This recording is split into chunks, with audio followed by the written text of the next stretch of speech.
Yu-Gi-Oh! I know what it is. You know what it is. Yo mama knows what it is. Even if you've never touched a single Yu-Gi-Oh card in your life, you've probably been exposed to its addictive poison in one way or another. Either through its constantly growing card game that gets only more and more convoluted, through its running anime series, or maybe you were like me, whose biggest experience with Yu-Gi-Oh is with its many video games. I grew up playing a lot of the handheld titles like Sacred Cards, GX Duel Academy, and the World Championship games. But while I played a lot of them, I strangely avoided the console games. Maybe that was just because I always thought that Yu-Gi-Oh worked better on handhelds. I don't know, I was a weird kid growing up. And to be honest, it was probably going to stay that way until I heard of one title in particular that reignited my interest in trying out a console Yu-Gi-Oh! And that was the game Yu-Gi-Oh! The Falsebound Kingdom for the Nintendo GameCube. One of the very, very few Yu-Gi-Oh! Games that wasn't a card game. It was something else entirely. It's actually, no joke, a strategy turn-based RPG. So I decided to look up how the game did financially and successfully, and all that rating shit, and it was something alright. So, after looking it up, I decided to myself, hey, why don't I do this for one and dones? So I can finally answer that single question burning in my head.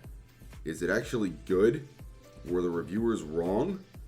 Well, it's time to find out. Hello everyone, it's Crimson Rosso, and welcome to another episode of One and Dones, where we play RPGs that never got sequels. With that said, let us begin.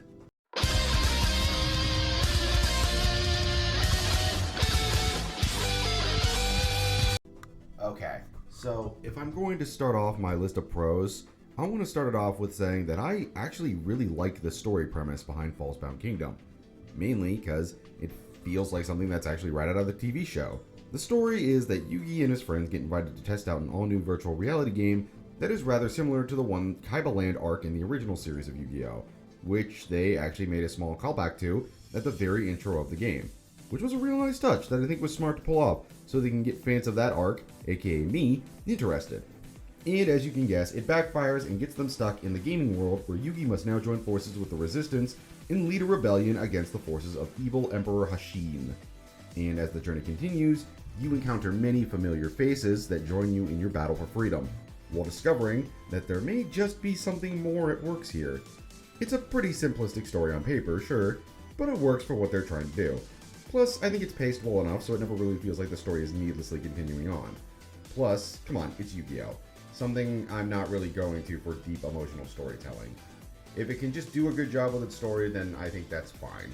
If I want to get teary-eyed and emotional, all that bitch shit, I'll just go play Kingdom Hearts. For Yu-Gi-Oh!, all I'm looking forward to is just a fun title.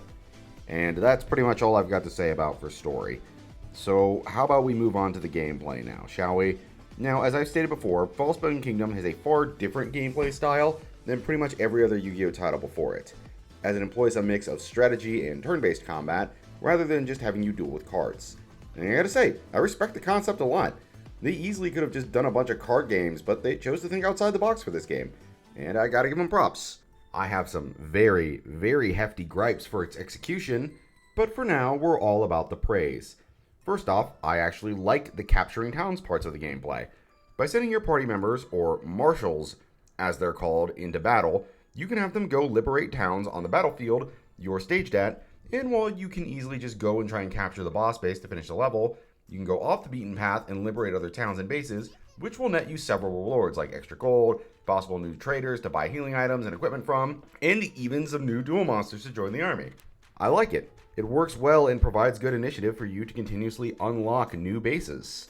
Plus, whenever you capture a base, you can use the gold you have obtained to outfit it with various artillery like cannons to attack enemies, or a healer to replenish your character's monsters. Hell, sometimes while unlocking a base, you can unlock an event that can help you in battle, like Bakura, who will get rid of the enemy's cannons for you. It's pretty nice, and I can tell they put a good amount of thought into the strategy side of the gameplay. As for the turn-based stuff, I'll be real here, I have more complaints than praises, so I'll just say my praises for it then. For one, I like the elements of strategy in it. See, unlike games like Final Fantasy or Pokemon where you fought each other till you dropped, Falsebound Kingdom has battles that are decided by an action point style system, where every monster has a set number of turns based on the stars under their health bar, and each action you make is connected to them. You can use a star to do a normal attack, guard, or use a healing or attack-based item.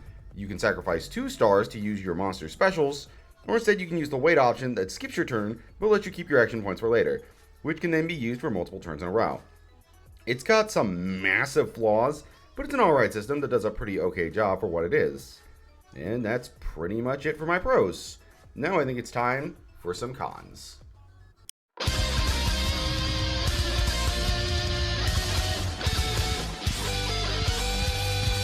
Alrighty, I've stated this game's pros. Let's get into my big issues with this game.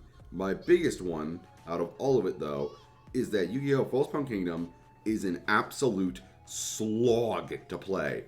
I don't know who was in charge of the combat speed over at where this game was being made, but holy hell, making the game so slow that it feels like a turtle moves faster was one of the dumbest ideas I've seen in a hot minute.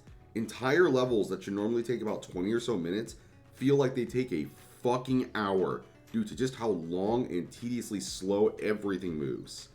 I actually had to knock my Dolphin emulator speed up to 150%, not because I wanted to get more of the game, but because it was taking way too long. No game, no matter what genre, should ever move like you're going through molasses. That kills any interest of playing it and gets boring fast. That's, of course, not my only issue with this game, because we need to talk about the pointless stun mechanic in battle. See, whenever you win a battle with the enemy team, but you don't kill all their party members, you leave them in a stun-like state, and you would expect this to give you an advantage or something as you attack them while they're stunned.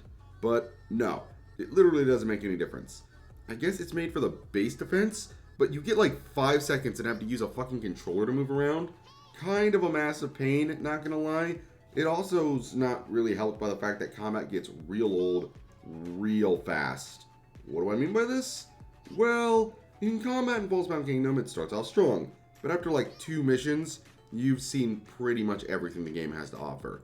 Every new monster you get will interest you for maybe about a run or two, and that's it. Attacks they use just feel the same as all of the others. And speaking of monsters, let's talk about the issue of getting them to join you. You see, I stated earlier that the idea of meeting monsters to join you is a cool concept. And in some areas it does work, but there's areas where improvement is needed. And that's the fact you get, no joke, 1 chance to get them to join your party. And if you fail, forget about getting them ever again. If you fail, your only saving grace is to restart the level to get them to join you.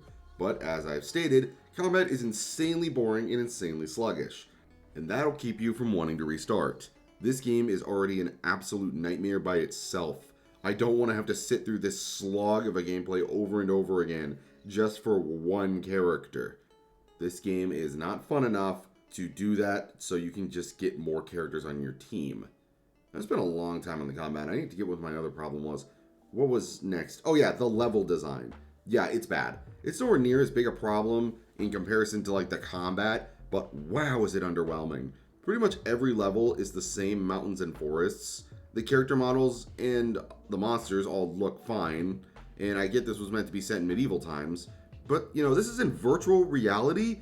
They could have tried a bit harder. I can't even count more than like 3 levels that didn't look similar. That sucks. Other than that, I don't have many other gripes. Well, except for one. I have to admit, it was kind of disappointing that there was no voice acting whatsoever. Like, it's not a massive issue, and it doesn't super drag the game down all that much, but man, it sucks that they never got any voice acting whatsoever. Like, wouldn't it have been cool to hear Kaiba talk shit like the old days? Whatever. That's pretty much it. I don't really have any other cons, so let's move on to our final thoughts. So, to quickly summarize everything we've gone over, while I think Falsebound Kingdom has some really cool ideas, and does genuinely feel like a season of OG Yu-Gi-Oh!, it really fails when it counts in both gameplay and level design. Which sucks, because I wanted to really like it. I love the original Yu-Gi-Oh! Even to this day, and sadly, this game did not make me love it. That's why my final rating for this game is a very disappointed 4.5 out of 10. If you're interested, go ahead and play it if you want. I don't think it's really worth the effort, to be honest, but you do you. Now we're on to the biggest question. Does this game deserve a sequel?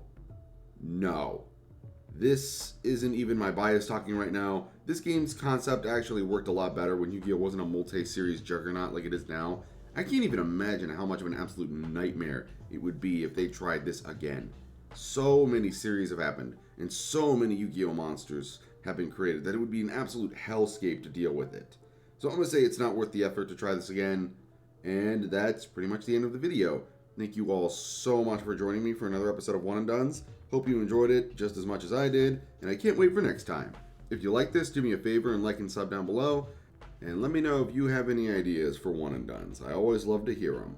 That's all, folks. Have a wonderful day, and I'll see you next time for more RPG content.